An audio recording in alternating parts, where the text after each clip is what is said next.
Hello students, I am Rashmi Vadla, Assistant Professor of St. Andrew Institute of Technology and Management, Gurgaon, from ETCA department. Student, today's topic is Programmable Interrupt Controller, RISC, and Serial and Parallel Input Output.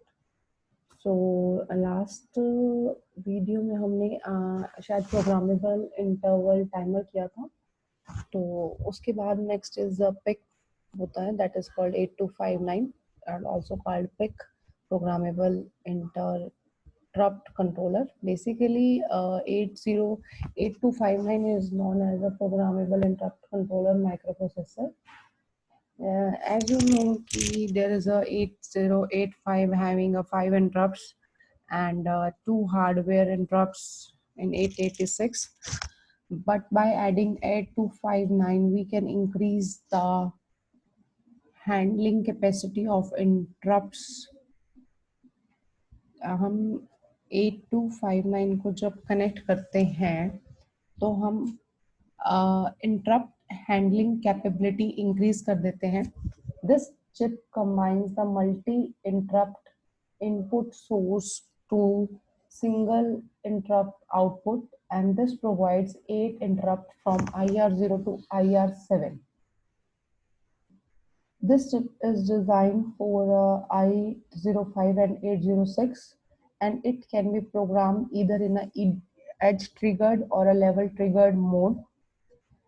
Clock cycle is not needed in this, and by cascading 8259 chips, we can increase interrupts up to 64 input lines, and we can mask individual bits of interrupt request register also. Basically, 8259 PIC microprocessing having its architecture and a Venn diagram. This is the architecture of 8259 programmable interrupt controller. You can see on the screen there is a control logic, data bus buffer, read write logic, cascade buffer, ISR interrupt service register, priority resolver, IIR interrupt service interrupt request register, IMR interrupt mask register. So one by one, I'm explaining each block in the architecture. So first is a data bus buffer. You can see there is a 8 blocks having a data bus buffer, write logic, cascade buffer, comparator, control logic, priority resolver, and 3 registers, ISR, IRR, and IMR. That one is a data bus buffer. This block is used to basically as a bridge or an interface or a mediator between 8259 and 805 or a 8086 microprocessor.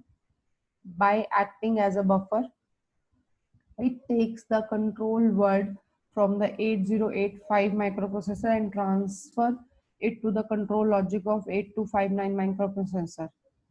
Also, after the selection of interrupt by 8259 microprocessor, it transfer the opcode of the selected interrupt and address of the interrupt service subroutine to the microprocessor connected. The data bus buffer connected of 8 bits represented as a D0 to D7, and this shows that a maximum of 8-bit data can be transferred at a time. Read write logic. This block works only when the value of the pin chip select is low. This block is responsible for the flow of data depending upon the inputs of the RD and WR, that is a read and write. Basically, read and write logic is responsible for the flow of the data, that is a read and write, and the 2 pins are active low pins used for the read and write operation. Next is the control logic. It is a center of the microprocessor and controls the functioning of every block. It has a pin INTR which is connected with other microprocessor for taking interrupt request, and pin INTR for giving the output. If 8259 is unable and the other microprocessor interrupt flag is high, then this calls the value of the output INTR pin high, and this is the way 8259 respond to the request made by the other processor. You can see in the architecture, this is the control logic. This one having a two pins, INTR is interrupt pin and INTR is a interrupt request pin. This is an output pin, input pin, and this is your output pin, INTR. So this is connected to these two pins, and next is a interrupt request register, IIR. It stores all the registers level which are requesting for interrupt services. Next is interrupt service register, ISR. It stores the interrupt level which are currently being executed. Interrupt mask register is a IMR. It stores the interrupt level which has to be masked by storing the mask bit of the interrupt level. Next block is the priority resolver. This is your priority resolver. You can see side by side on the architecture. This is your priority resolver. This is ISR, interrupt service register. This is IIR, interrupt request register. And this is your cascade buffer having a pins of a cascade CSA 0, CSA 1, CSA 2, SP/EN. So next is interrupt, that is a interrupt service register. It stores that interrupt level which are currently being executed. Next is interrupt mask register. It is store the interrupt level which have to be masked by storing the masking bits of the interrupt level. Next is priority resolver. It examines all the three registers and set the priority of interrupts, and according to the priority of interrupts, interrupt with the highest priority is set with the ISR register. Also, it reset the interrupt level which is already being serviced in IRR.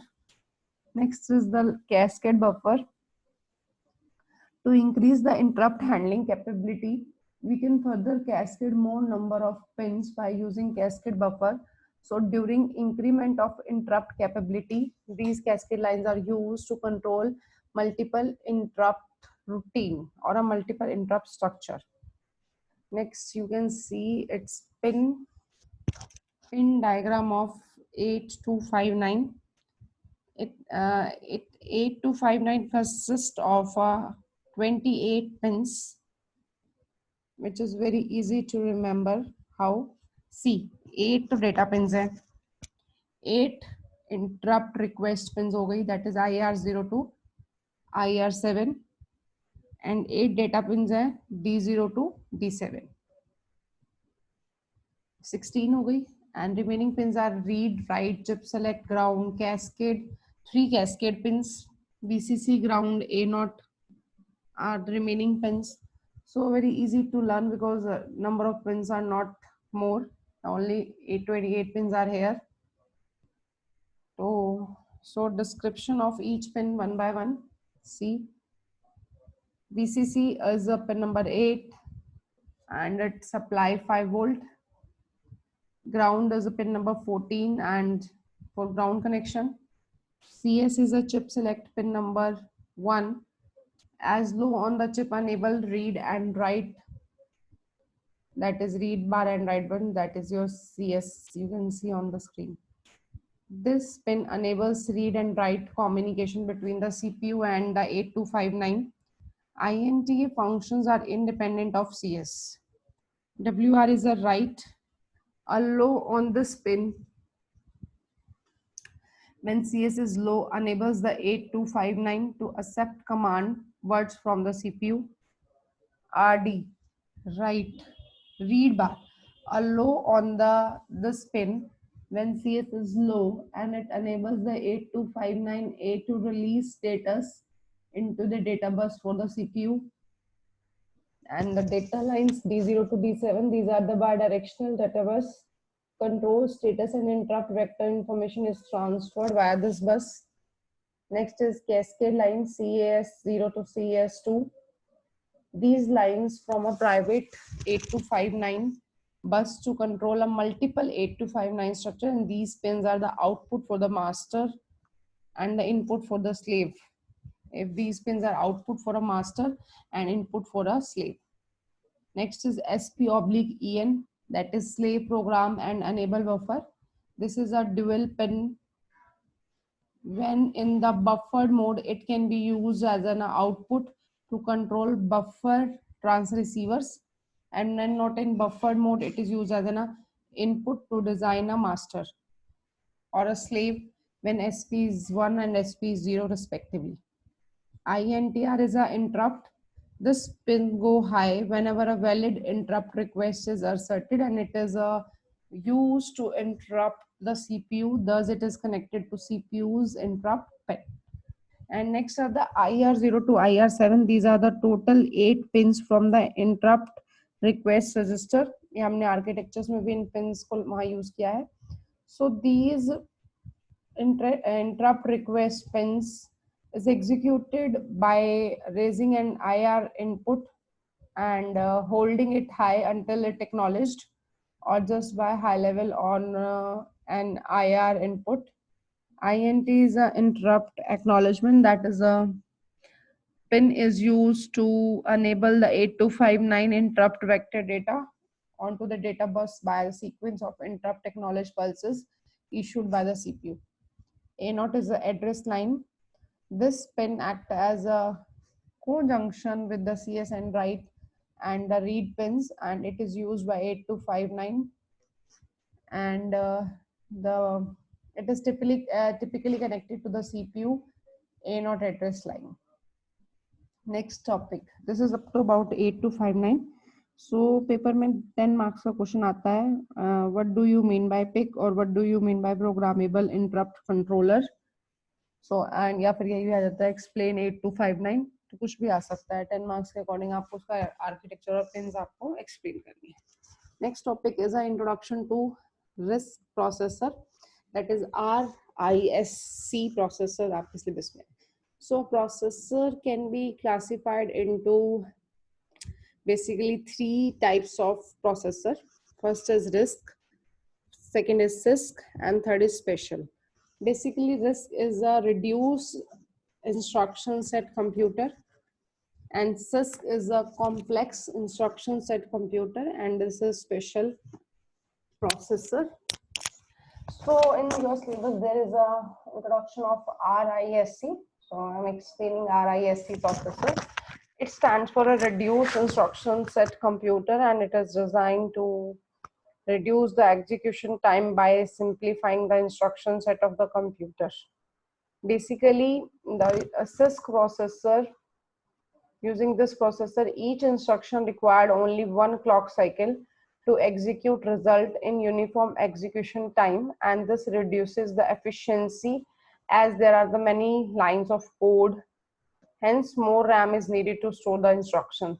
The compiler also has to work more to convert high-level language instruction to the machine-level language. Basically, this RISC processors are PowerPC, that is 601, 604, 615, and 620. DEC Alpha, there's a numbers, and MPIS, this processor, and PA-RISC HP. This is the different processors. Basically, when we are talking about the RISC and CISC, this processor have a small set of instruction with a few addressing nodes, but CISC having a large set of instruction with many addressing mode.